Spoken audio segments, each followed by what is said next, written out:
Fala, meus bons e queridíssimos amigos, sejam todos muito bem-vindos aqui ao canal Língua Pátria. Eu me chamo Diego Abreu e, como sempre, é uma imensa alegria receber vocês aqui na minha casa e também no meu canal para a gente iniciar o primeiro vídeo do ano de 2025. Desejo de forma atrasada para vocês um excelente ano novo, que o ano de 2025 seja um ano repleto de paz, de amor, de justiça, de realizações, de prosperidade, enfim, que seja um ano pleno, cheio da graça de Deus nesse ano que se inicia agora. E mantendo uma tradição, que na verdade é uma tradição de um ano, que foi uma coisa que eu fiz no ano passado, eu vou iniciar esse ano apresentando para vocês aqui uma listagem com sugestões de leitura para o ano de 2025, e eu faço essa alusão entre o ano que se começa agora, né, 2025, e a quantidade de livros que eu vou sugerir, que eu vou indicar para vocês.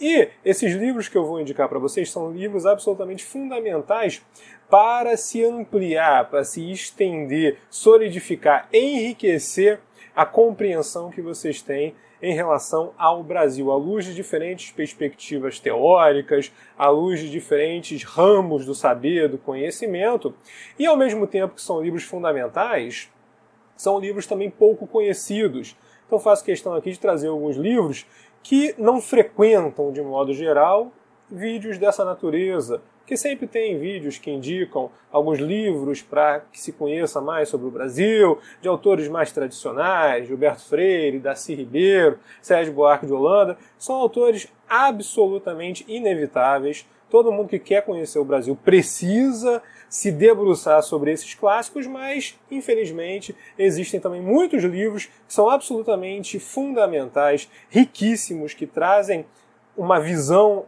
exuberante a respeito do nosso país e que, por motivos de ordem editorial, de ordem política, em alguns casos até um certo azar, acabaram se tornando desconhecidos, se tornaram títulos que ficam empoeirados nas prateleiras de sebos, mas aqui no nosso canal a gente vai tentar fazer um esforço de fazer justiça à altivez e ao valor dessas obras pouco conhecidas do grande público brasileiro. Porém, antes da gente entrar aqui, sem mais enrolações, antes da gente entrar no cerne do nosso vídeo, 2 recados. Primeiro, peço a vocês que vocês deixem a curtida, se inscrevam. Esse ano vamos ver se a gente chega a 2 milhões de inscritos aqui no canal.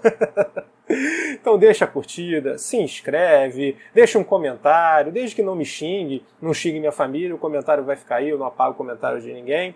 E também peço a vocês que vocês me ajudem compartilhando esse conteúdo que eu trago para vocês, que é um conteúdo feito com amor, com muito carinho, com o objetivo fundamentalmente de enriquecer o debate, qualificar o debate público aqui no nosso país, infelizmente muito rasteirizado por conta de canais dos mais diversos flancos do espectro político, que tem muito pouco compromisso com a qualidade das informações e do conteúdo que é apresentado.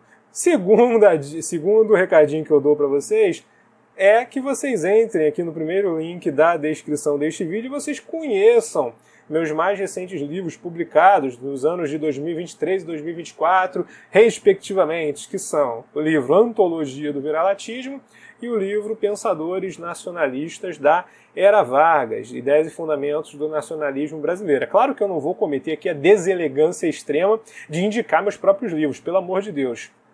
Quem gosta de fazer isso aí é o pessoal do Olavo de Carvalho. O Olavo de Carvalho que indica seus próprios livros para os alunos. Mas eu tenho um mínimo de bom senso e um mínimo de vergonha na cara para não cometer uma deselegância dessa natureza. Mas convido a vocês que vocês conheçam os meus livros. São vendidos na versão e-book por um preço simbólico, uma coisa módica, menos de R$10, é o preço de um galeta, o preço de uma Coca-Cola na padaria. E vocês, ao adquirirem o livro, além de conhecerem um pouco mais sobre o nosso país, além de entenderem mais profundamente os pensamentos de autores fundamentais para a constituição do pensamento nacionalista aqui no nosso país, vocês também incentivam, estimulam, ajudam aqui o nosso canal. Então vamos lá, sem maiores delongas. Vamos começar aqui, deixa eu botar meu óculos, né, senão eu não enxergo absolutamente nada. Vamos começar aqui a apresentar essas indicações de leitura. A primeira delas vai ser de um livro que eu não tenho em mãos. Por que eu não tenho esse livro em mãos? Porque eu cometi o enorme erro de emprestar o livro. Nunca façam isso, tá? É igual dinheiro. Se você empresta o seu livro, você perde o livro e ainda perde o amigo. Inclusive, aproveito a ocasião aqui para falar com você, seu vigarista que emprestei o livro, devolva, não vou citar o nome, mas devolva, estou precisando. Inclusive esse livro ele vai me ser útil porque eu vou, se Deus quiser, se der tudo certo, eu vou escrever a segunda parte do livro Pensadores Nacionalistas Brasileiros agora neste ano de 2025. Então, este autor que eu vou citar agora, ele vai estar presente nesse plantel, nesse hall de pensadores. Então vamos lá, mas eu vou colocar na tela aí para vocês. O nome do autor é o Dante de Laetano, um grande folclorista gaúcho. E a obra é essa aí que está aparecendo para vocês. As Congadas do Município de Osório. É uma obra fascinante. Eu tomei contato com essa obra recentemente, nessas pesquisas que eu faço a respeito da intelectualidade brasileira. Então eu tomei contato com o pensamento do Dante de Laetano, que é um folclorista de mão cheia, um conhecedor generoso, um conhecedor exuberante a respeito do folclore do Rio Grande do Sul. E nessa obra, nas Congadas do Município de Osório, a gente tem a oportunidade de conhecer, do ponto de vista da formação da brasilidade no extremo sul do Brasil, alguns pontos que infelizmente ficam muito ofuscados por conta dessa névoa de imbecilidade que se bate sobre o debate político/cultural aqui no nosso país. Então existe muito preconceito em relação ao Rio Grande do Sul. Um desses preconceitos é que o Rio Grande do Sul seria um estado formado basicamente por influências italo-germânicas. Então só haveria italiano e alemão lá no estado do Rio Grande do Sul, que é uma coisa completamente imbecil, uma coisa completamente tapafúrdia, e mesmo se fosse o caso, não seria em si uma coisa negativa ou positiva, seria apenas mais um ingrediente que viria a agregar nesse grande caldo, nessa grande aquarela que é o Brasil, levando-se em consideração, inclusive, que existem descendentes de italianos, alemães e outros grupos europeus que não o português em todas as regiões do nosso país, na região norte, na região sudeste. Inclusive, tem várias cidades aqui no sudeste do Brasil que são cidades, entre aspas, coloniais, né, que foram fundadas por imigrantes, ou então descendentes de imigrantes italianos, alemães. Aqui no Rio de Janeiro tem a cidade de Nova Friburgo, que foi fundada por descendentes de suíços. Aqui no Rio de Janeiro também tem a colônia de Penedo, que foi fundada por descendentes de finlandeses. Então, isso é um traço formador da brasilidade, essa presença europeia que se faz mais predominante com a presença lusitana, portuguesa, ibérica, mas obviamente também se faz predominante à luz de outras raízes, outras matizes formadoras da brasilidade que tem a origem, o seu lastro no continente europeu. Por essa obra aqui do Dante de Laetano, ela traz, quebrando justamente esse paradigma de imbecilidade, ela traz a importância do elemento africano na formação do estado do Rio Grande do Sul, do ponto de vista da sua cultura, do ponto de vista da imaterialidade, da simbologia que forma aquilo que alguns teóricos da antropologia gostam de chamar do etnos, né?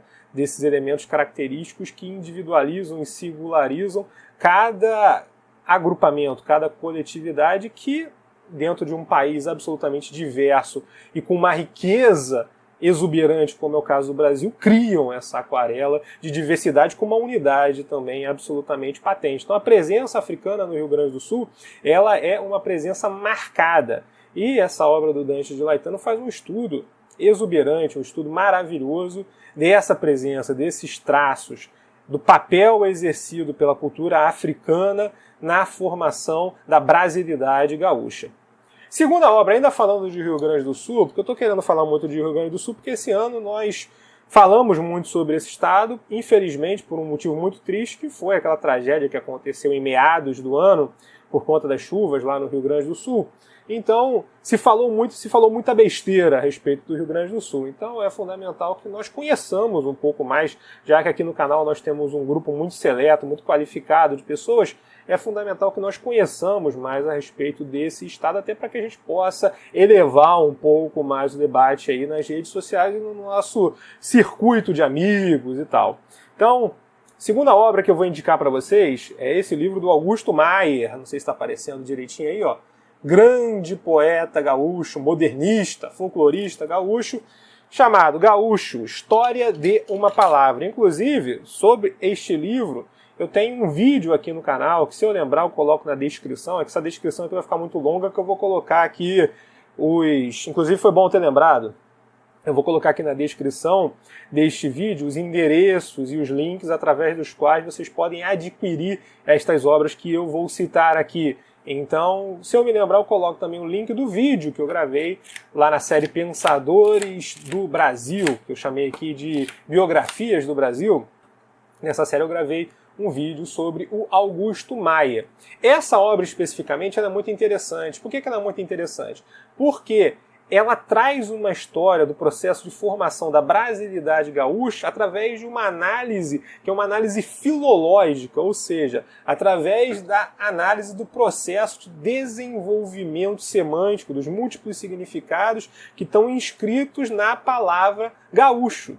Então, uma coisa fundamental. Então, o Augusto Maia ele vai se basear, vai se estear, por exemplo, em grandes gramáticos brasileiros, como Saíde, como o João Ribeiro, e vai fazer um estudo muito ponderado do significado da palavra gaúcha, remetendo até à língua quechua, que é o significado mais ancestral que é conhecido a respeito desse termo, do termo gaúcho, que significava nessa língua quechua justamente mestiço. Olha só que coisa interessante, o termo gaúcho significa mestiço, porque eu não sei exatamente a pronúncia, né? Eu não falo quechua, muito mais o quechua arcaico, mas o termo específico do qual adveio o gaúcho em castelhano e veio o gaúcho em português, ele significava órfão. E normalmente, na grande maioria dos casos, naquele contexto específico, as crianças órfãos eram crianças produto do encontro carnal entre mulheres indígenas e espanhóis.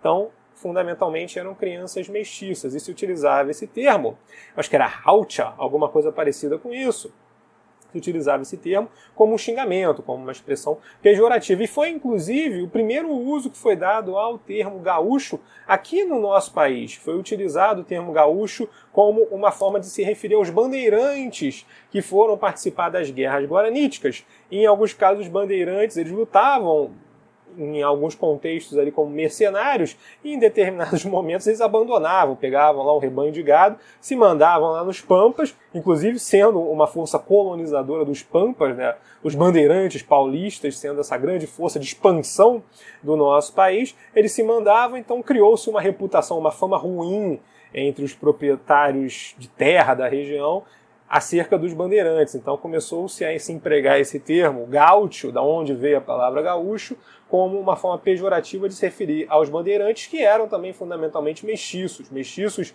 de indígenas com português. Então é uma obra fundamental para se conhecer a formação do Brasil no extremo sul. Recomendo de maneira viva, não apenas essa obra do Augusto Maia, mas principalmente essa obra, sendo que é importante que nós assinalemos que o Augusto Maia também tem várias outras obras interessantes a respeito do folclore do Rio Grande do Sul. Agora vamos lá, que uma obra literária que eu vou indicar para vocês, que é aqui, ó, Manuel Bandeira, Carnaval. Estou indicando o Carnaval do Manuel Bandeira porque o Manuel Bandeira, na minha concepção, é o maior poeta que nós temos aqui na literatura brasileira. Claro que esse tipo de afirmação é sempre uma afirmação polêmica, é sempre uma afirmação que vem muito incrustada de subjetividade. Nós temos poetas absolutamente gigantescos na literatura brasileira, Gonçalves Dias, Castro Alves, temos figuras como Olavo Bilac, Carlos Drummond de Andrade. Então, assim, a poesia brasileira, Alfonso de Guimarães, a poesia brasileira, ela é fenomenal, ela é magistral. Agora, o Manuel Bandeira ele tem algumas especificidades que, na minha visão, na minha interpretação, o colocam em um nível mais elevado em relação ao restante dos grandes poetas do Brasil. Mas a questão aqui não é discutir o tamanho do Manuel Bandeira, mas sim indicar essa obra Carnaval, que é uma obra menos conhecida da produção do Manuel Bandeira, que tem lá As Cinzas da Alma, tem o Parapapasságada, tem o Libertinagem também, que é uma obra muito famosa, mas o Carnaval traz um elemento que foi chamado pelo Gilberto Freire de barroquismo, que é essa capacidade da cultura brasileira de estabelecer sínteses, caldeamentos entre fatores, entre ingredientes, entre elementos díspares, diferentes. Então, nesse livro, no Carnaval, você tem essa síntese, essa metamorfose, essa sincretização se apresentando de uma maneira absolutamente formidável. Então você tem um livro que fala sobre carnaval, mas fala sobre o carnaval de uma maneira bucólica, fala sobre o carnaval de uma maneira quase que tristonha. Traz o carnaval dentro de uma perspectiva religiosa católica e, ao mesmo tempo, dentro de uma perspectiva quase que pagã. Fala sobre o carnaval como uma festa popular, mas também traz elementos que são elementos eruditos. Fala sobre o carnaval com uma estética literária, poética, que remete muito ao simbolismo, mas também já está carregada de elementos que foram elementos marcantes da produção do Manuel Bandeira, que são elementos modernistas, modernos, modernizantes da literatura brasileira. Então isso aqui é uma obra absolutamente fundamental e eu indico, não é difícil de encontrar, diferente de outras obras que eu vou indicar aqui para vocês encontram com uma certa facilidade na estante virtual. Então leiam, conheçam a poesia do Manuel Bandeira, a integralidade da obra dele e, se quiserem começar, ter como ponto de partida a obra Carnaval, vocês não irão se arrepender. Outra obra que eu indico para vocês é essa obra aqui do Arthur Neiva, que não é uma obra literária, mas é uma obra que fala de língua. Estudos da Língua Nacional.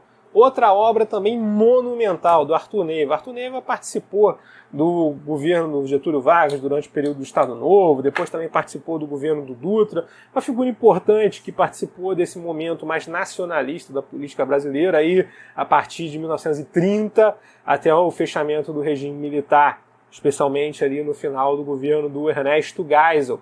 Então, nessa obra, o Arthur Neiva ele vai fazer um estudo muito apurado a respeito do processo de imbricação entre a língua portuguesa, que vem da sua tradição latina, da sua tradição europeia, mas que mesmo nessa tradição europeia já traz consigo toda uma diversidade, toda uma presença de termos e de estruturas de línguas góticas, de línguas celtas, de línguas íberas e presença também muito marcada do árabe, de línguas fenícias. Então você tem ali, na verdade, um verdadeiro arabesco linguístico já no português europeu, que vai se enriquecer sobremaneira também com afluxos, especialmente, que é o ponto que o nosso Arthur Neiva ele vai tocar neste livro, especialmente afluxos de matriz indígena. Então aqui o Arthur Neiva ele vai se basear, dentre outros autores, no Teodoro Sampaio, que fez um estudo monumental a respeito da influência e da presença de línguas indígenas nativas brasileiras no português do Brasil, especialmente as línguas de matriz tupinambá e as línguas de matriz G, e o Arthur Neiva ele vai desenvolver esse estudo do Teodoro Sampaio, mas trazendo um olhar um pouco mais sociológico, um pouco mais político, um olhar que, inclusive, dentro da perspectiva que eu tento trazer aqui no canal, é um olhar que me agrada mais. Então, fica a indicação do Arthur Neiva. Próximo livro vai ser essa obra absolutamente monumental, que é o Almanaque Armorial, do Ariano Suassuna. Isso aqui é uma coletânea de ensaios produzida pelo Ariano Suassuna, e tem aqui alguns ensaios que são simplesmente geniais. Dentre eles eu destacaria, se vocês tiverem que escolher alguns ensaios, né, porque nem sempre a pessoa tem condições de ler a obra inteira. Então a gente está falando aqui de um livro que tem 300 páginas. Mas eu indicaria para vocês como ensaios que são imperdíveis, esses aqui são inevitáveis, o ensaio Teatro, Região e Tradição, e também o texto Genealogia Nobiliárquica do Teatro Brasileiro. Então, a obra inteira ela é indicada, mas esses ensaios principalmente, falando um pouco sobre a grande tradição lusitana que está presente na produção literária do Ariano Suassuna, que remete aos grandes autos lusitanos do século XVI, do Gil Vicente, você percebe isso muito claramente. em várias obras do Ariano, a mais famosa de todas é o Alto da Compadecida, e como existe essa articulação entre esse elemento regional e essa grande tradição lusitana que se encaixam dentro de uma produção cultural que é a cara do Brasil, né? Então você tem a presença da tradição, da região e da nacionalidade, que é um dado marcante, característico da produção literária e intelectual do Ariano Suassuna. Agora vamos lá, vamos sair do campo letras e vamos aqui para o campo da história do Brasil. E eu começo fazendo a indicação de uma obra que é uma biografia, O Dever da Verdade, biografia do Marechal Eurico Gaspar Dutra. Por que eu indico esta obra? Porque esta obra ela é coalhada, repleta de uma série de documentos, tá? São documentos de fonte primária, de fonte original. Então, são os elementos precípios do estudo da história. Coalhada de documentos absolutamente fundamentais para se entender, especialmente o período do Estado Novo. Então, dentre outros documentos, nós encontramos aqui na biografia do Marechal Dutra a ata da reunião na qual foi instituída a necessidade da implementação do regime do Estado Novo, que se deu, inclusive, antes dessa vontade, desse desiderato ser comunicado ao próprio Getúlio Vargas. Então, é uma obra simplesmente essencial para se compreender o que foi esse processo de transição daquele modelo democrático que era praticado e que gerou um caos tremendo no país, especialmente a partir de 1936, ali com a Macenada, e também por conta de todo aquele processo de desestabilização ocorrido na campanha eleitoral, que contrapôs lá o José Américo de Almeida, que era o candidato a princípio do Vargas, mas que depois rompeu com o Vargas, contra lá o sobrinho do Campos Salles, que era o Armando Salles de Oliveira, se não me falha a memória. Então, nós temos aqui uma obra fundamental para se entender esse pedaço tão importante da história do nosso país e, infelizmente, tão pouco conhecido. Outra obra que eu vou indicar aqui, que também é uma obra fundamental para podermos entender um período pouco conhecido, sobre o qual se fala, infelizmente, muita besteira aqui no nosso país, é a obra do meu amigo Felipe Quintas, Regime Militar, a Construção do Brasil. Chega a estar com uma certa orelha aqui, porque eu estava lendo. Eu não sou muito cuidadoso pelos meus livros, é um vício que eu tenho aqui. Então, nessa obra, o Felipe Quintas, ele traz aqui um estudo muito minucioso, muito detalhado a respeito do período do regime militar e olhando dentro da perspectiva do papel desempenhado pelos diferentes presidentes do regime militar na construção do nosso país. Então você vai ter vários capítulos aqui que são dedicados a cada um dos presidentes especificamente. Não sei se está dando para ver aqui. Não sei se vai dar reflexo. Calma aí. Tá vendo aí, ó? Fala sobre o golpe, depois vai falar sobre o governo Castelo Branco, Costa e Silva, Médici, Geisel. E aí vai falar um pouco sobre alguns mitos que pairam sobre o regime militar. Então é uma obra fundamental, não é porque o Felipe é meu amigo, mas é uma obra que eu já li, eu estou indicando aqui apenas livros que eu já li, e é simplesmente um clássico para se entender o regime militar dentro de uma perspectiva da contribuição dada pelos militares para a construção do Brasil. Isso, naturalmente, não invalida as críticas que são apresentadas, especialmente em flancos mais à esquerda, sobre o autoritarismo de certos setores integrados àquela cúpula política dos militares, tá? Agora, o que o Felipe traz aqui nesse livro, que é uma posição com a qual eu concordo, é que você já tem uma literatura exuberante, gigantesca, a respeito desse caráter autoritário, desse caráter tirânico e, em alguns casos, desse caráter bárbaro desses militares, da ala do Silvio Frota, da ala do Ustra, que inclusive é o legado, entre aspas, do regime militar que essa direita maluca, que essa direita estapafúrdia que a gente tem aqui no Brasil quer resgatar. Eles não querem resgatar o desenvolvimentismo, eles não querem resgatar o João Paulo dos Reis Veloso, eles não querem resgatar o Mauro Andreasa, eles não querem resgatar esses construtores do país dentro de uma perspectiva institucional. O que eles querem resgatar são os porões, o que eles querem resgatar são os paus de arara, é isso que eles querem resgatar, são os Ustras, são os Silvios Frota da vida. Outra obra fundamental para se entender a história do nosso país, dessa vez uma história mais remota, é essa obra aqui, ó, não sei se está dando para ver, do Antônio de Souza Júnior, do Recôncavo aos Guararapes, que é basicamente uma história da resistência brasileira contra a invasão holandesa, que também é um ponto da nossa história muito mal compreendido. Então se fala muito, um monte de besteira sobre Maurício de Nassau, que foi um grande construtor, sendo que ele foi tirado daqui do Brasil, quase que enxotado, roubou um monte de coisa, e ele foi tirado aqui do Brasil também pela própria Companhia das Índias Holandesas, por estar fazendo investimentos, não para a população como um todo, mas investimentos para a corte holandesa, que a direção, a administração da Companhia das Índias Holandesas julgou como investimentos demasiados. Então eles queriam utilizar aqui o Nordeste do Brasil, que era um dos lugares mais prósperos do planeta, na primeira metade do século XVII, apenas como um craterão, apenas como um posto de coleta e um posto de retirada de recursos. Era basicamente isso. Então esse livro ele vai contar desde o primeiro momento desse esforço de resistência, no caso lá em Salvador, na primeira tentativa de invasão, que foi protagonizada pelos holandeses em 1624, que contou com a resistência de grandes brasileiros, especialmente o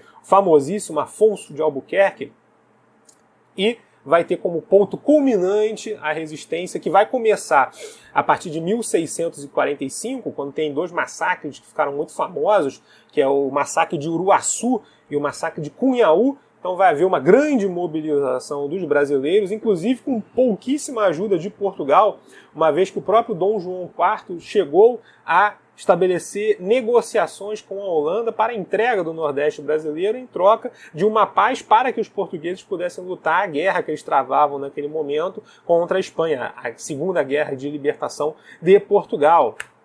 Então, os brasileiros resistiram de uma forma quase que autônoma, quase que independente, com pouquíssima ajuda de Portugal, especialmente nessa fase que vai do começo da rebelião de 1645 até as duas glórias das batalhas de Guararapes, a Batalha de Guararapes 1 e 2, de 1648 e de 1649. Então aqui se falam sobre alguns dos heróis, figuras como o André Vidal de Negreiros, como o João Fernandes Vieira,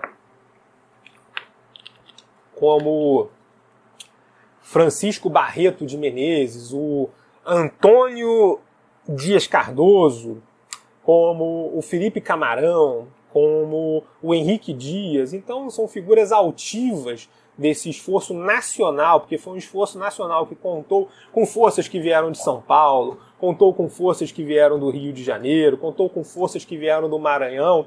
Inclusive, antes de haver essa rebelião de 1645, já houve em 1642 uma rebelião dos maranhenses que serviu de inspiração para poder motivar os pernambucanos. Lembrando que Pernambuco, naquela época, pegava o território da Paraíba, pegava o território de Alagoas, pegava uma parte do oeste da Bahia, então é muito maior do que o território contemporâneo de Pernambuco. Então foi um esforço gigantesco, heróico desses brasileiros de resistência à invasão holandesa, lembrando que naquele momento a grande potência militar, especialmente naval do planeta, era justamente a Holanda. Você tinha ali alguns almirantes famosíssimos da Holanda, como o tal do almirante von Schop, e tinha um outro também, que era o almirante Wyff.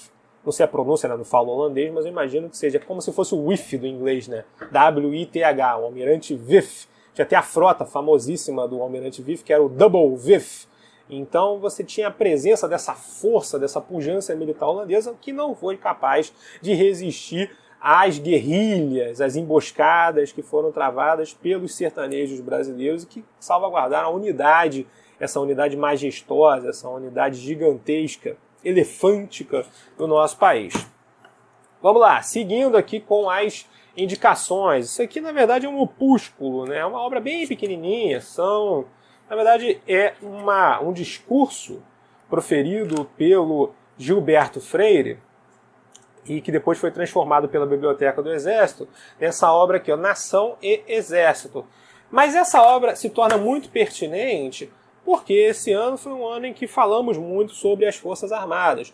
Por motivos bons, como por exemplo a participação absolutamente gloriosa dos militares ali nas iniciativas de resgate, de socorro aos nossos irmãos do Rio Grande do Sul que passavam por aquela tragédia das enchentes, e também por alguns motivos que são motivos repugnantes, como a tentativa de golpe ou então de arranjo de projeto de golpe, alguma coisa parecida com isso, que foi desbaratada recentemente, que envolvia figuras potestades das Forças Armadas brasileiras. Então, nessa obra aqui, o Gilberto Freire ele vai apresentar, por um lado, o papel desempenhado pelas Forças Armadas no processo de construção do nosso país, que é, sim, um papel memorável, um papel central. As Forças Armadas foram fundamentais, não apenas para poder salvaguardar a integridade territorial do nosso país durante o período colonial, lembrando que poder-se-ia considerar Forças Armadas desde a batalha contra os franceses, ainda no primeiro século de colonização,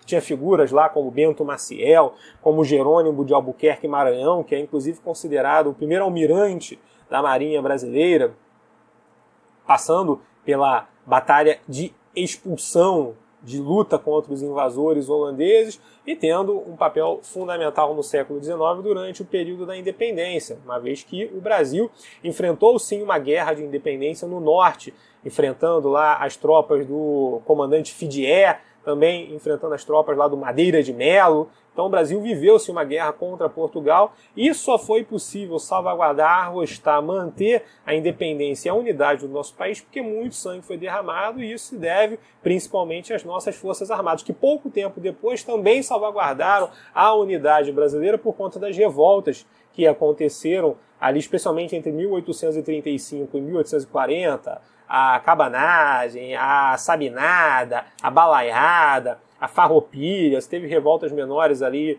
em Santa Catarina, teve algumas revoltas também no interior de Pernambuco. Então você teve uma infinidade de revoltas que aconteceram durante aquele período. Teve também a revolta liberal, né, de 1842, lá do Teófilo Otoni e do padre Diogo Feijó. Então você teve uma infinidade de revoltas que foram controladas graças à atuação absolutamente determinante, decisiva das Forças Armadas brasileiras. Então você tem esse papel glorioso desempenhado pelas Forças Armadas, mas o Gilberto Freire ele alerta aqui nesse livro justamente que as Forças Armadas elas são gloriosas, elas são altivas, elas são fundamentais na medida em que elas se colocam como um instrumento nacional que tem uma área de atuação que é uma área de atuação pré-determinada. A partir do momento que as Forças Armadas se tornam uma guindarmeria, se tornam uma milícia, elas deixam de ser um instrumento, uma arma fundamental de garantia da própria existência do nosso país e acabam, num certo sentido, se colocando como obstáculos, se colocando como problemas, como vícios, quase que, em alguma medida,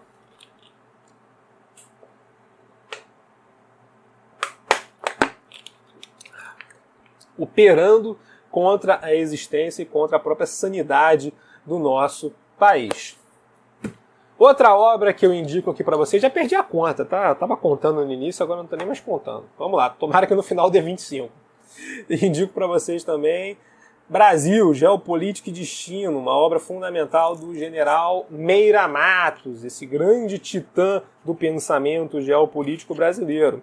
Então aqui nessa obra, o Meira Matos vai apresentar algumas das suas ideias mais clássicas, vai falar um pouco sobre a ocupação da Interlândia, né, do hinterland brasileiro, e vai falar também sobre a necessidade de estabelecer aqui um equacionamento entre uma agenda política que vise a colocar no horizonte as aspirações do nosso país e as necessidades que são impostas pelo destino geográfico que se submeteu sobre o nosso país, sobre o qual nós não temos controle, ou seja, a necessidade de você estabelecer uma convergência entre as aspirações políticas, entre o desejo do homem, entre o destino do nosso país, que é determinado pela liderança política, e aquilo que é estabelecido pela natureza. Obra fundamental, recomendo.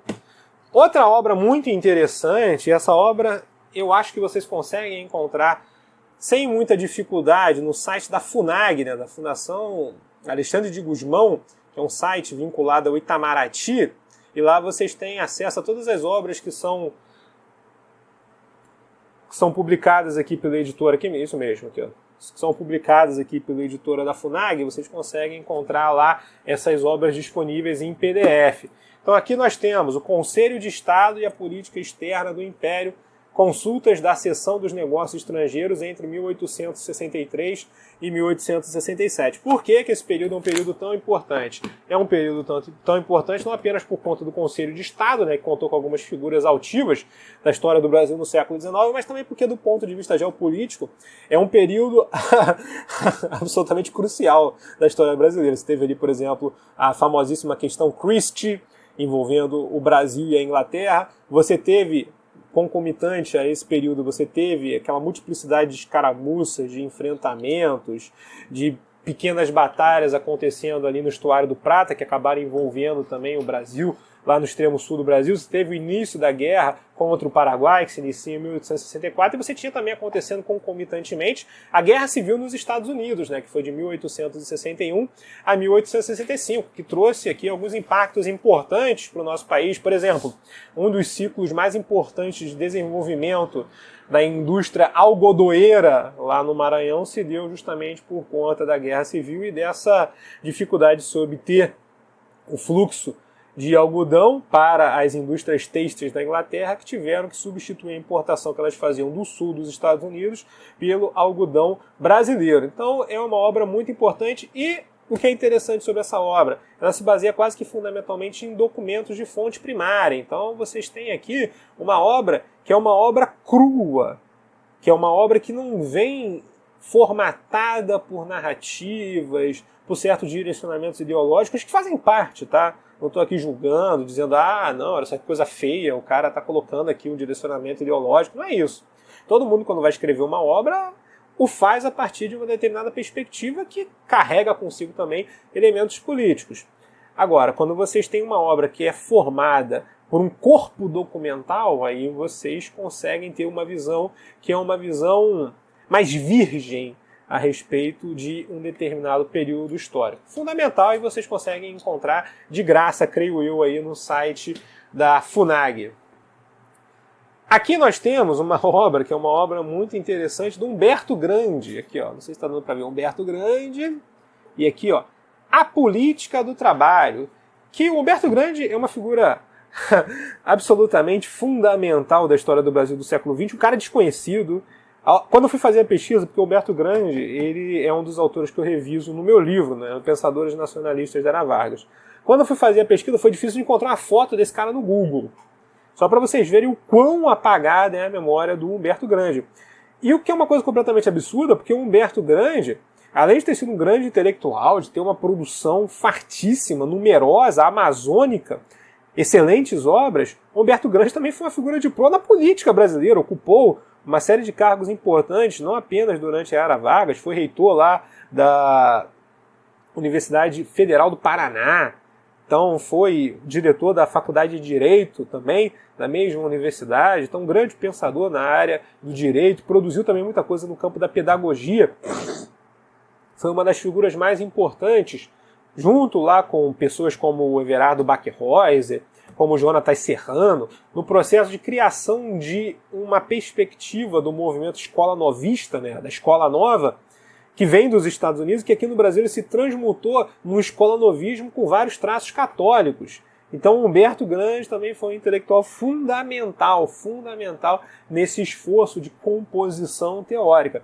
E nesta obra específica que eu estou recomendando para vocês, que é A Política do Trabalho, Humberto Grande ele apresenta basicamente, fundamentalmente, as linhas gerais da concepção do varguismo à luz dessa articulação que ele faz de uma maneira magistral entre o trabalhismo ainda não pensado no seu desenho definitivo, que vai ser dado lá pelo Pasqualini, mas esse trabalhismo ainda muito vinculado a essa tradição positivista, a tradição castilhista do Rio Grande do Sul, e também a experiência empírica, a prática implementada pelo Getúlio Vargas ali entre 30 e 45, e também essa visão que é a visão mais conservadora do Humberto Grande, em que ele vai trazer o que ele chama da busca pela grandeza, a necessidade de se ter um conjunto de valores que sejam valores balizadores da experiência social. Então você precisa mesclar essa necessidade de construção de uma sociedade generosa, com base nesses princípios do trabalhismo, da conciliação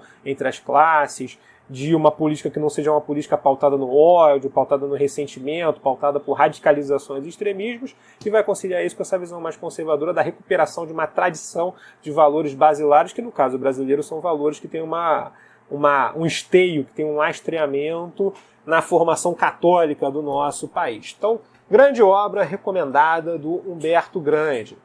Aqui nós temos também uma obra de memórias que foi organizada pela Maria Celina da Araújo e pelo Celso Castro, sobre o João Paulo dos Reis Veloso, esse grande titã piauiense lá de Parnaíba. Eu, inclusive, já tive o prazer de visitar a casa dele lá em Parnaíba, bem no centrinho ali de Parnaíba, que foi transformado em museu. Então, o João Paulo dos Reis Veloso foi talvez a mente mais brilhante do desenvolvimentismo brasileiro durante o período dos militares. Ele teve participação de proa, participação como protagonista no desenho de grande parte da institucionalidade que foi criada, que foi desenvolvida naquele período com o objetivo fundamental de criar as condições necessárias para o estirão de crescimento econômico que o país de fato experienciou durante especialmente a primeira metade da década de 1970. Então, João Paulo dos Reis Veloso é um autor fundamental para quem quer entender o que é o experimento desenvolvimentista nacionalista do Brasil durante o século XX. Não dá para se entender nada do que foi esse período sem ler figuras. Claro, não apenas o Reis Veloso, você tem também o Rômulo Almeida, você tem o Jesus Soares de Pereira, você tem o tal do Cleanto Paiva Leite, você tem o Inácio Rangel, grande pensador marxista. Então você tem figuras que são figuras importantes. Agora, não há condições de você entender o que foi esse processo de desenvolvimento se você não estudar de uma maneira séria e minuciosa o que foi a prática, mais do que as ideias, o que foi a prática política do João Paulo dos Reis Veloso. Então, obra fundamental. Outra obra fundamental para poder se entender um período importante da história do nosso país é aqui, ó. O Brasil de ontem e de hoje, obra do Júlio de Matos e Biapina, que é outro autor também que eu reviso na minha obra Pensadores Nacionalistas da Era Vargas. Agora vamos lá. O Júlio de Matos e Biapina, ele é um autor que também sofre muito com a imbecilidade, com o preconceito contemporâneo. Por quê? Porque o Júlio de Matos e Biapina, ele era um professor de línguas e dava aula especialmente de alemão, e na década de 30 ele foi contratado para poder coordenar a tradução da obra do Hitler, aquele Mein Kampf. Isso se deu antes, inclusive, do Hitler cometer todas as atrocidades que ele cometeu lá com a chamada solução final. Então, tudo aquilo que aconteceu lá na Alemanha, principalmente a partir de 39, o Júlio de Matos e Biapina ele fez um trabalho técnico. Foi contratado para poder produzir uma tradução desse livro, assim como ele traduziu tantas e tantas e tantas outras obras com as quais não necessariamente ele tinha o mínimo de concordância. E o próprio Júlio de Matos e Biapina, ao longo da sua vida, posteriormente, ele em várias ocasiões, ele disse que foi uma coisa muito triste ele ter tido essa experiência de ter traduzido essa obra, que de forma nenhuma ele tem qualquer tipo de convergência intelectual com esse pensamento. Ele aqui se mostra, inclusive, um autor muito liberal em vários aspectos.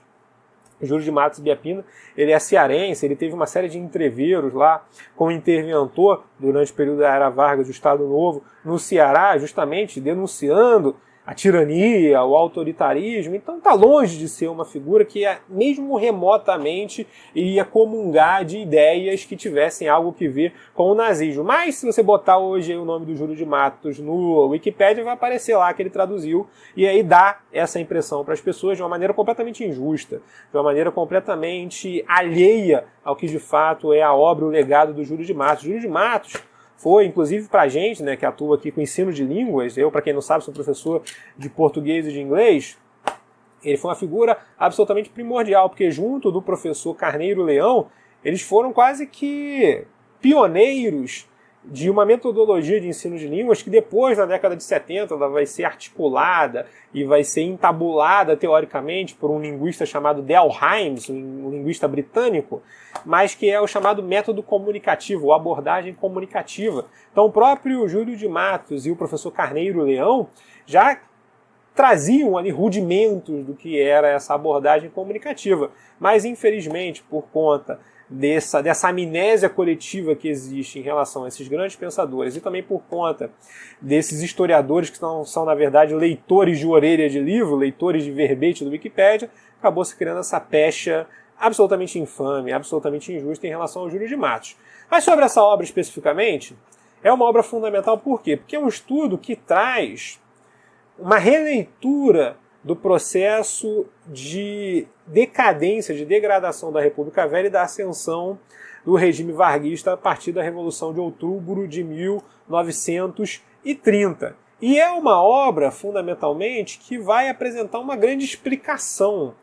O que veio a desaguar na Era Vargas e por que a Era Vargas ela se apresentou como uma alternativa para problemas e aspirações que eram candentes durante aquele período. Ele vai trazendo, por exemplo, uma visão de que a revolução que aconteceu em outubro de 1930, ela era um processo que já se mostrava latente, né, em latência durante toda a década de 1920, que vai tendo algumas pequenas erupções lá, por exemplo, com a tentativa de revolução de 1924 em São Paulo, que vai tendo também no próprio movimento tenentista, que vai se estender ali ao longo de toda a década de 1920, vai ter o seu primeiro momento lá com o Siqueira Campos e com o Eduardo Gomes aqui no Forte de Copacabana, com os 18 do Forte, mas que vai se estender ao longo de toda a década de 1920.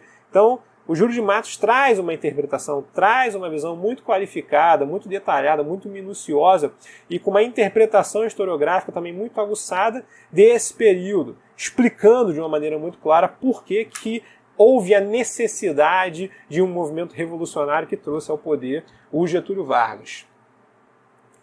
Continuando aqui, agora vamos trazer algumas obras de cunho nacionalista, de pensadores intelectuais que são vinculados ao nacionalismo brasileiro.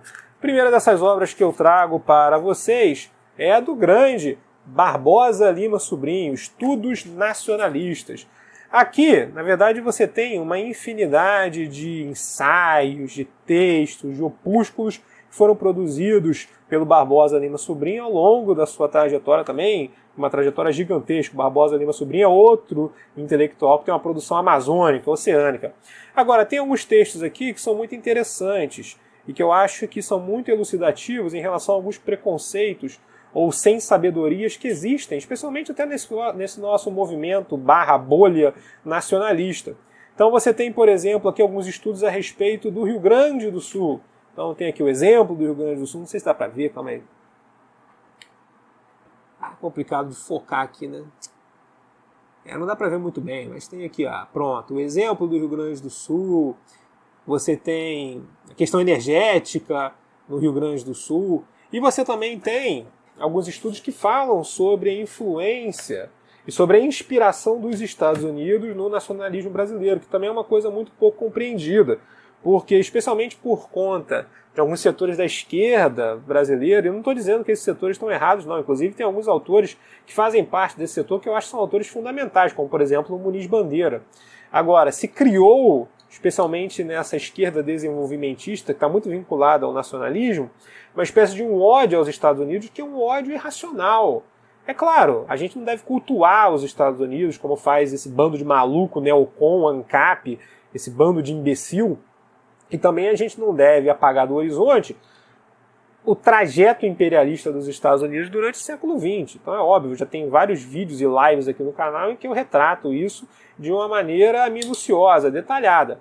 Agora, uma coisa é a gente ter consciência a respeito da tendência de qualquer grande país, não apenas dos Estados Unidos, mas de qualquer grande país em uma posição de hegemonia geopolítica internacional, essa tendência ao imperialismo, essa tendência à dominação, essa tendência ao estabelecimento de relações com países mais fracos que sejam relações mais benéficas e, em alguns casos, relações exploratórias do país mais rico em relação ao país mais pobre.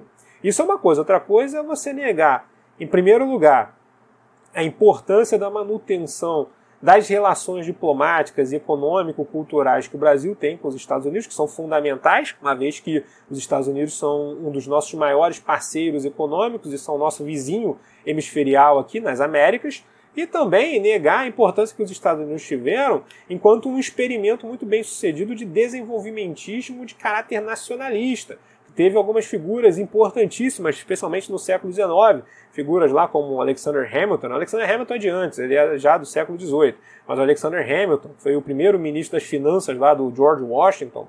Você teve figuras como o Henry Clay, que era um senador do Kentucky, teve figuras como Henry Carey, você teve políticos, presidentes dos Estados Unidos, especialmente a partir da segunda metade do século XIX, figuras lá como o presidente... Qual é o nome do cara?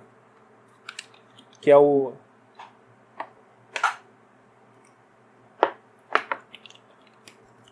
da tarifa, o presidente McKinley.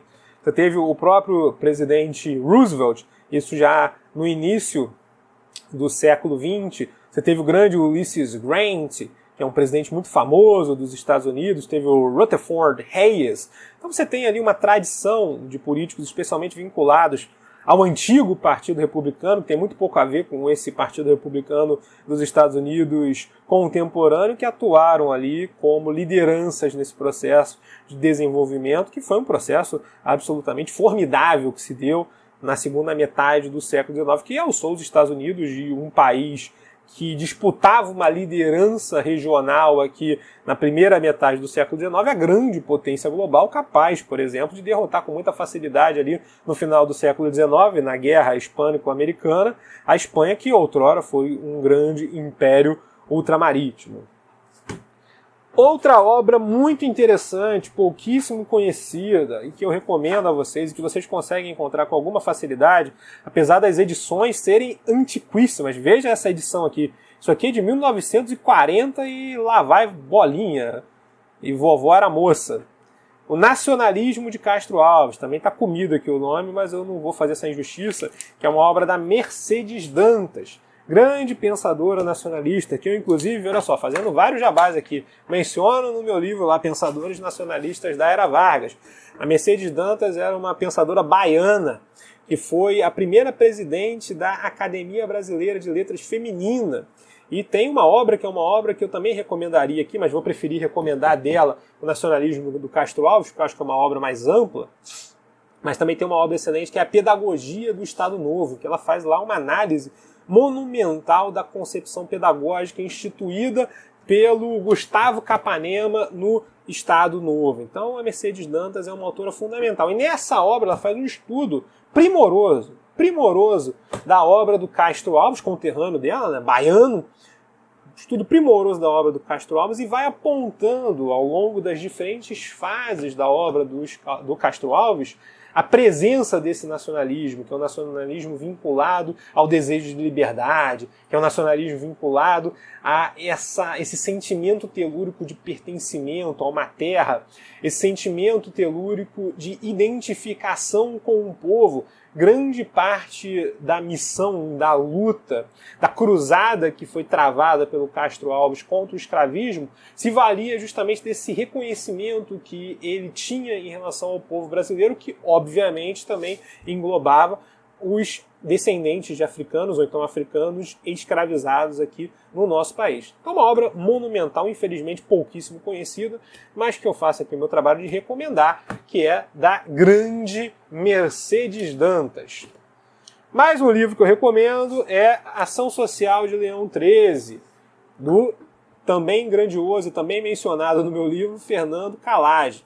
Essa daqui é uma das melhores obras que explicam de uma maneira muito didática, com uma linguagem muito acessível, o que é a doutrina social da Igreja do Papa Leão XIII, não apenas considerando o Rerum Novarum, né, a encíclica Rerum Novarum, que é talvez a grande peça de consolidação dessa visão da doutrina social, mas outros documentos da Igreja e a própria tradição da Igreja, considerando isso tudo para poder estabelecer o que é a doutrina social da Igreja, e também, no final da obra, apresentando um estudo de como que essas visões que constituem a doutrina social da Igreja, como que esse conjunto de parâmetros, de dogmas, dessa doutrina, esse corpo doutrinário, se faz presente na política que é engendrada e que é implementada por Getúlio Vargas, especialmente durante esse período que foi conhecido como Estado Nacional, ou então Estado Novo. Então ele faz um estudo da presença e da influência, da inscrição da doutrina social da Igreja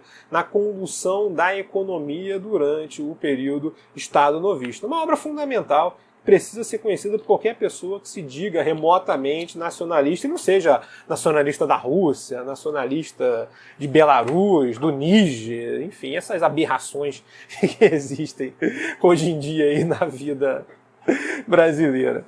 Olha só, então vamos lá, agora vamos falar um pouquinho de Amazônia. Por que vamos falar de Amazônia? Porque o ano de 2025 ele vai ser um ano muito fecundo em relação à Amazônia por conta, principalmente, da COP30, que vai acontecer em Belém do Pará.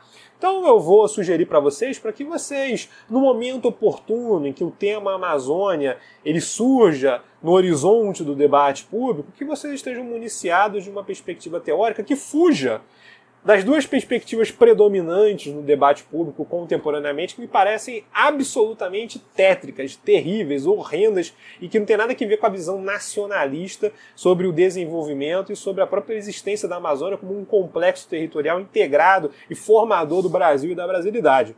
De um lado você tem uma visão que eu chamaria de santuarista em relação à Amazônia, que é você simplesmente congelar a Amazônia como se fosse um repositório de riquezas naturais pertencentes à humanidade como um todo, ao globo, a todos os países aí que constituem a concertação internacional. E aí o Brasil nessa história entraria de gaiato, né? Seria no máximo ali um patrulheiro florestal, sabe aqueles Rangers de filme americano? Então, aquele patrulheirozinho com chapéuzinho.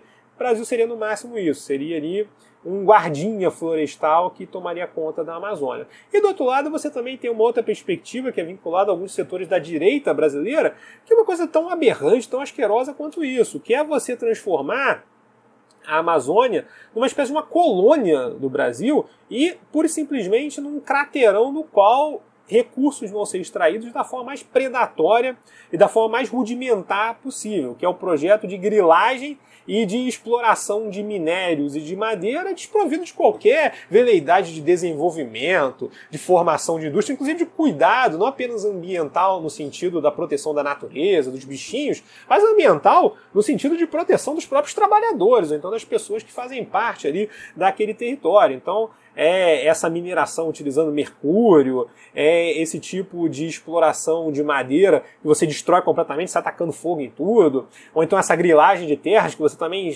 taca fogo em tudo, comete todo tipo de crime ambiental, incêndio criminoso, o que quer que seja. Então você tem essas duas perspectivas, de um lado figuras aí como Ricardo Salles e outras figuras tão tétricas como ele, e do outro lado figuras como a Marina Silva, que ficam nesse embate que não apresenta de forma nenhuma uma alternativa que seja uma alternativa viável e realmente nacionalista para a Amazônia, que é o desenvolvimento da Amazônia, um desenvolvimento que consiga articular a proteção ambiental, que é um valor fundamental, mas que também consiga articular a necessidade de você oferecer condições de vida satisfatórias para aquela população que já mora na Amazônia, alguma coisa em torno de 25 a 30 milhões de pessoas que transitam ali pela região amazônica, e, ao mesmo tempo, você conseguir estabelecer uma política de integração da Amazônia, mas que não seja uma integração à la Bangladesh, que não seja uma integração da Amazônia que destrua completamente a riqueza dos biomas e a riqueza natural presente ali nesse bioma tão importante do nosso país, que é o bioma amazônico, mas que seja uma integração que se utilize, por exemplo, da possibilidade de você ter o desenvolvimento de algumas regiões antropizadas ali na Amazônia, que sirvam ali como habitat, que sirvam ali como receptáculo da população local e que sirvam também como uma base de proteção dos interesses brasileiros ali na região contra eventuais invasores que podem vir das partes mais diversas do mundo. Leve-se em consideração, por um lado, a presença de muitas ONGs, organizações internacionais que atuam hoje em dia na Amazônia, especialmente oriundas dos Estados Unidos e da Europa, mas também leva-se em consideração, por exemplo, a presença do Grupo Wagner, que está ali na Venezuela, e sabe-se lá se estão entrando, se não estão entrando na Amazônia brasileira. Então é necessário você antropizar aquela região, mas antropizar de uma maneira que não seja completamente predatória em relação à natureza, que também é uma grande riqueza do nosso país na Amazônia. Então a primeira obra sobre Amazônia que eu vou recomendar para vocês é aqui, ó, Amazônia, o desafio dos trópicos do Jarbas Passarinho, que é um amazônida. Ele é do Acre, se não me falha, eu acho que ele é de Chapuri, no Acre, se não me falha a memória. Essa é uma obra muito interessante, é muito bonita, ela tem muitas figuras. Cadê? Vou mostrar aqui a figura dos indígenas, olha só. Tem muita ilustração, então é um livro bonito. E que traz aqui como se fosse, ó, tá vendo? Tem a miséria na Amazônia, a pobreza, você tem também aqui o legado português, católico. Então você tem aqui uma interpretação a respeito da Amazônia que, no certo sentido, sintetiza esses múltiplos vetores fundamentais que devem ser levados em consideração num estudo real a respeito dos problemas e do desafio da Amazônia, um estudo que leve em consideração a necessidade do desenvolvimento, que leve em consideração a necessidade também da proteção ambiental, mas que também leve em consideração a história de brasileiros que existe lá na Amazônia. Esse legado lusitano, esse legado português, esse legado indígena, esse legado africano, mais recentemente, inclusive, esse legado europeu oriundo de outras pradarias, levando-se em consideração a enorme migração de sulistas que foram principalmente para o sul do Pará e para Rondônia. Então você tem aí uma obra que apresenta uma perspectiva muito mais generosa, muito mais ampla do que essas visões mesquinhas que eu listei aqui para vocês.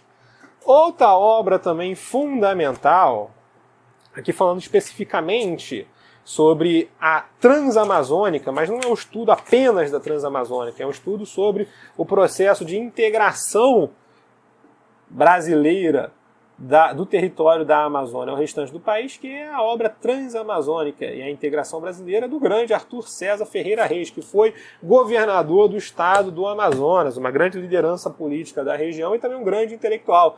Produziu uma infinidade de obras, uma melhor do que a outra. Nessa obra, especificamente, ele vai falar sobre a construção, sobre o aspecto histórico da construção da Transamazônica, e vai falar principalmente sobre a necessidade e sobre o papel da Transamazônica nesse processo de integração da Amazônia ao restante do país, que ele é um processo que já se deu em alguma medida, não podemos desconsiderar o tanto que a Amazônia já se integrou ao restante do país. Então essa ideia de que a Amazônia seria uma colônia, seria um território completamente descolado do resto do país, isso é balela, isso é furado. Agora, essa integração ainda é uma integração muito débil e que requer uma solidificação, um fortalecimento, que é, de forma muito minuciosa e muito inteligente, trazido aqui pelo Arthur César nesta obra. Aqui temos, isso aqui é um achado, meu camarada, isso aqui é uma obra também fundamental, tinha que cobrar por essa indicação aqui, ó, do Océlio de Medeiros, que também é um acriano, eu acho que, se não me falha a memória, ele também é de Chapuri, olha só que cidade fantástica, nos deu Jarbas Passarinho e Océlio de Medeiros. A margem do planejamento econômico da Amazônia. O Océlio de Medeiros ele era um técnico do DASP, ali dos primeiros rudimentos da assessoria econômica do Getúlio Vargas, que depois, especialmente ali na segunda empreitada do Vargas, quando ele volta depois do governo Dutra, vai ter um papel muito importante, com figuras que eu já citei aqui, o Jesus Soares Pereira, Inácio Rangel, Paiva Leite, o Rômulo Almeida. Então você vai ter ali o que era o rudimento dessa assessoria econômica, dessa institucionalidade de planejamento econômico, eram alguns circuitos e algumas comissões que foram desenvolvidas no DASP, que serviram, você tinha também acho que era a revista do Serviço Público, se não me falha a memória, que trazia uma série de debates interessantíssimos a respeito dos rumos do desenvolvimento, e o Océlio de Medeiros é uma figura de proa, uma figura primordial nesse debate à luz de uma perspectiva da Amazônia. Então aqui, se eu acho que o sumário do livro, ele vai falar sobre diferentes pontos em que o Estado deve cumprir uma função de proa, uma função fundamental. Essa obra aqui ela é toda esquisita, porque ela não tem uma ordem que seja uma ordem muito linear, né? Tá aqui, ela começa pelo prefácio, aí depois tem ali a parte catalográfica, é uma coisa meio estranha. Mas, de qualquer maneira, deixa eu ver se consigo achar aqui para poder trazer para vocês. Pronto, aqui. Plano deste trabalho. Então aqui, se apresenta a introdução, aí apresenta uma espécie de uma análise, que é uma análise mais pormenorizada sobre os desafios e sobre as limitações econômicas da região, fala sobre a necessidade de desenvolvimento da agricultura na região amazônica. Agora tem também aqui na terceira parte da obra o aspecto administrativo, burocrático desse processo de desenvolvimento, não sei se está dando para ver aí, por causa do foco da câmera. Então, assim, é uma obra muito interessante de um intelectual que não é apenas um intelectual estrito sensu, né? Não é apenas um homem de ideias, mas também é um homem de ação, também é um homem de planejamento. E no caso específico do Océlio de Medeiros, ele também é um grande letrado. Ele produziu várias obras estético-literárias falando sobre a tradição da poesia acriana, falando sobre o folclore amazônico. Então é um intelectual formidável que vocês devem procurar mais obras do Océlio de Medeiros, e eu recomendo especificamente essa daqui, A Margem do Planejamento Econômico da Amazônia. Ainda sobre a Amazônia, trago aqui mais 2 livros, 2 recomendações, dessa vez sobre um outro grande intelectual, que é o Leandro Tocantins. Estão vendo aqui essas 2 obras? O Rio Comanda a Vida, uma interpretação da Amazônia. Essa obra aqui é muito bonita.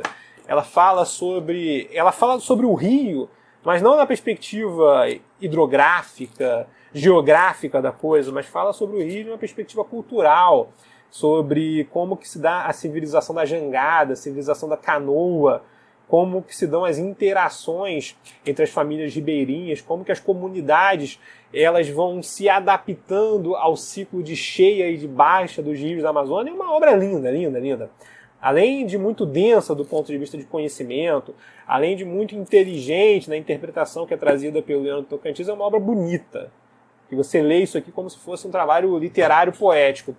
E esse texto aqui, ó, Euclides da Cunha e o Paraíso Perdido, é uma reinterpretação daquela grande obra também clássica do pensamento nacional, que eu acho que, se não me falha a memória, é A Margem da História, o título que foi dado na edição mais recente, do Euclides da Cunha, que ele faz uma viagem subindo lá o rio Purus, e ele vai caracterizar fundamentalmente a Amazônia como uma terra sem história, né? A terra em que a natureza sobrepuja o homem, a terra em que as matas, a grandeza de tudo, ao mesmo tempo serve como um sinal de esperança, um sinal de grandiloquência, mas também é algo que assambarca e que esmaga completamente o homem, uma vez que você dominar uma natureza que seja tão pujante, tão violenta, é um grande desafio. Então também recomendo essa obra aqui, uma interpretação a respeito da visão do Euclides da Cunha sobre a Amazônia. Há uma outra obra que eu também não tenho em mãos aqui por causa desse negócio de ficar emprestando o livro para os outros. Eu confesso que eu nunca mais vou fazer na minha vida, emprestei porque o cara ficou me enchendo o saco, e aí acabei perdendo o livro, que é uma obra do professor Joaquim Soares de Azevedo, chamada Nas Fronteiras do Brasil. Está na tela aparecendo aí para vocês. Essa obra, Missões Salesianas do Amazonas, ela é muito interessante. É claro que ela vai tratar mais especificamente sobre as missões salesianas, mas ela é muito interessante por quê? Porque ela vai trazer uma perspectiva sobre o papel fundamental desempenhado, não apenas pelas missões religiosas, mas também pela própria colonização portuguesa, no processo de antropização, de conquista, de domínio da Amazônia, e também no processo de brasileirização da Amazônia, especialmente a partir da segunda metade do século XVII, depois que acaba lá todo aquele entreveiro com os holandeses, quando vai ser fundado pelo padre Antônio Vieira. Eu posso ser enganado, eu acho que é no ano de 1658. Se não for, isso é próximo disso.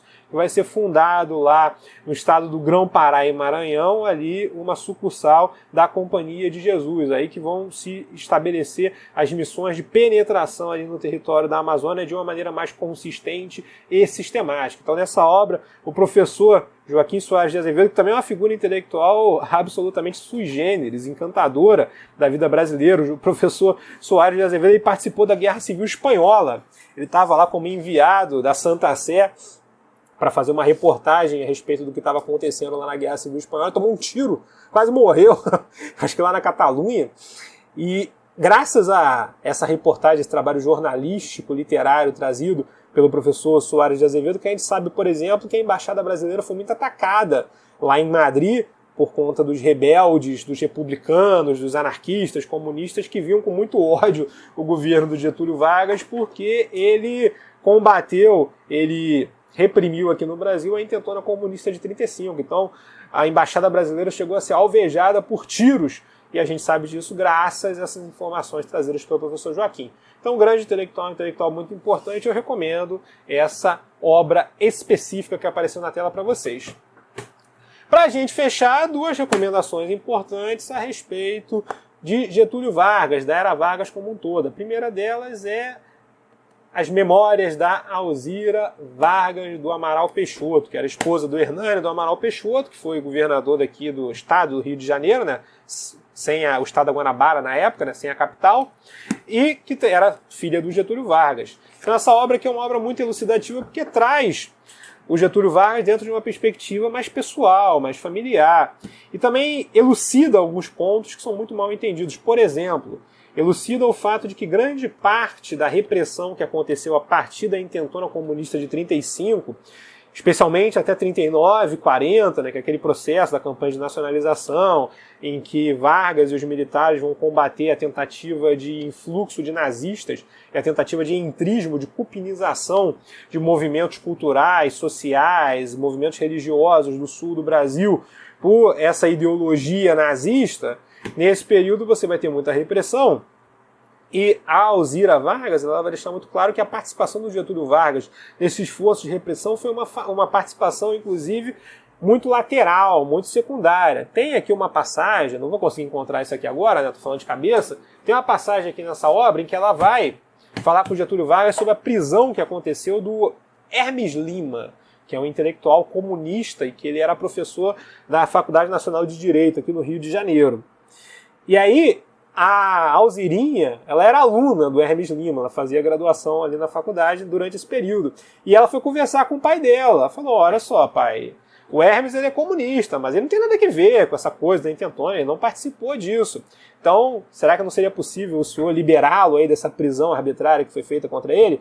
E aí o Vargas chegou e falou, ora, se não fui eu que mandei prender, também não sou eu que posso mandar soltar. Deixando claro que a participação do Vargas era uma participação secundária nesse aparato de repressão que acabou sendo constituído. Não é à toa que, por exemplo, o Getúlio Vargas participou do processo de soltura e de proteção de alguns intelectuais e também de algumas figuras que faziam parte, ou pelo menos imaginava-se que faziam parte, do movimento comunista. Uma dessas figuras é o Graciliano Ramos, que foi preso lá em Alagoas por esse aparato repressivo, porque ele era acusado de ter participado do planejamento da intentona de 35, e ele era um inspetor-geral, seria alguma coisa parecida com o secretário de Educação do estado de Alagoas nesse período. Ele foi trazido para o Rio de Janeiro depois que ele foi preso pelo próprio Getúlio Vargas e ele atuou na mesma função na capital durante aquele período após a sua libertação. A mesma coisa aconteceu com o Gilberto Freire. O Gilberto Freire teve lá uma contenda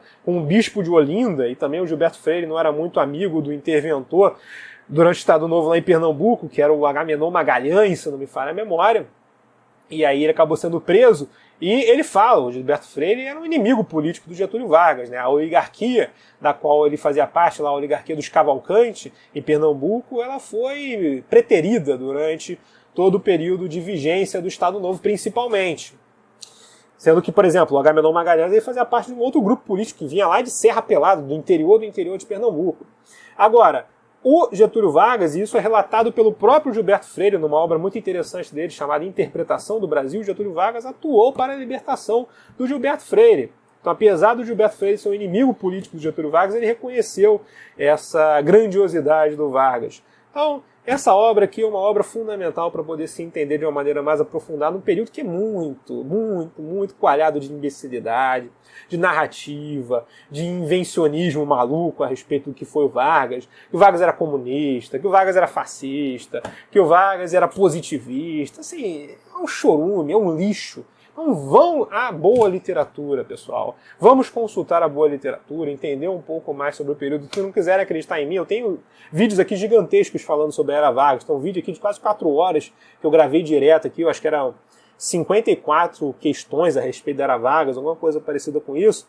Então aqui vocês têm um material que é um material muito elucidativo. Mas mesmo que vocês desconfiem pelo fato de eu me apresentar como alguém simpático ao legado e à herança do Getúlio Vargas, recorram a esse material bibliográfico aqui de qualidade. E finalmente, para fechar, eu recomendo que vocês leiam os diários do Getúlio Vargas. Aqui é um material também de fonte primária, os diários que foram escritos pelo Getúlio Vargas e que foram compilados pela FGV. Então aqui vocês têm, na verdade, quase que um raio-x de todo o período apresentado à luz da perspectiva individual, subjetiva do grande Getúlio Dornelles Vargas. Uma obra fundamental, uma obra oceânica, amazônica, para se entender o pensamento e a ação política daquela figura que é certamente a figura mais importante da história política do Brasil no século XX, que é o grande Getúlio Dornelles Vargas. Então é isso, pessoal. Temos aqui 25 indicações de leitura para vocês.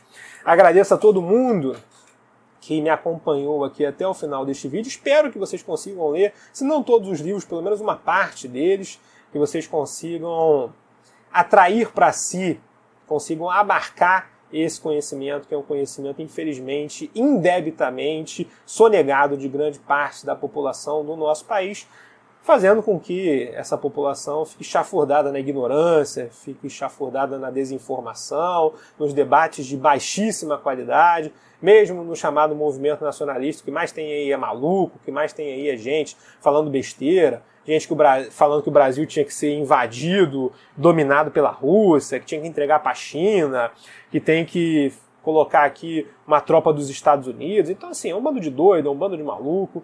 Então, eu espero que com essas indicações de leitura vocês tenham a oportunidade de aprender um pouco mais da riqueza bibliográfica que existe de qualidade a respeito do processo de formação e de desenvolvimento do nosso país à luz das mais distintas perspectivas, tanto do ponto de vista de ramos do conhecimento quanto também de perspectiva política. Isso aí, pessoal. Muito obrigado por me acompanharem até aqui neste vídeo longo. Como sempre, acima de tudo, vivam o nosso lindo e maravilhoso Brasil. Fiquem com Deus e excelente ano de 2025 para vocês.